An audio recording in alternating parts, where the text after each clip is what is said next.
अर्चू बघ ग जरा कोणाचा फोन आहे.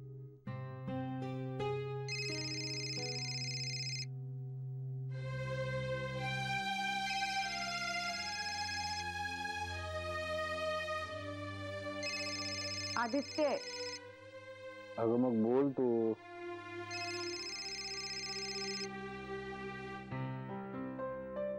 हॅलो सतीश, अरे पडला नाहीस ना तू? सतीश नाही, मी बोलतीये. सतीश पडलाच आहे. तुझं काय काम असेल ना तर प्लीज मला सांग. हे hello, cool down cool down.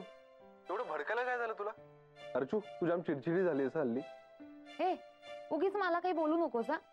काय काम आहे तेवढं सांग, कारण मलाही झोप आली. आई शपथ, आम्ही इकडे राबतोय आणि तुम्ही दुपारच्या झोपा काढताय. असतो एखाद्याच्या नशिबात ऐशो आराम. चला आपण तरी काय करणार. आणि काय रे, तुला काही काम बिम दिसत नाहीये. गप्पा मारत बसलाय आणि ते एसीत बसून. ए हॅलो, खूप काम आहेत मला, खूप काम आहेत आणि कामं करायची आहेत पण मला. तू फक्त मला एवढं सांग की सतीश खरंच झोपलाय का? तसं असेल तर मी संध्याकाळी बोलून घेईन त्याच्याशी. थांब जर. सतीश, सतीश. आदित्य. अरे तो खरंच झोपलाय. म्हणजे दुपारी आला, जेवला आणि आता झोप लागली त्याला. हो, तुम्हाला म्हणाला होता की दुपारीच घरी येणार आहे. अगं म्हणून तर फोन केला ना मी आता. हो पण काय काम आहे ते सांग ना. अगं काय नाही का, ती अंजली आहे ना, तिला तिच्या केसमध्ये तिच्या नवऱ्याचा एक मित्र मदत करतो. आता तो 2 महिन्यांसाठी मुंबईला येतोय, तर त्या दोघांना त्यांचे व्याप सांभाळून ते केसचं काम बघायचंय. म्हणून त्याचं असं म्हणणं पडलं की आपल्या एरियामधल्याच कुठल्या तरी हॉटेलमध्ये उतरावं.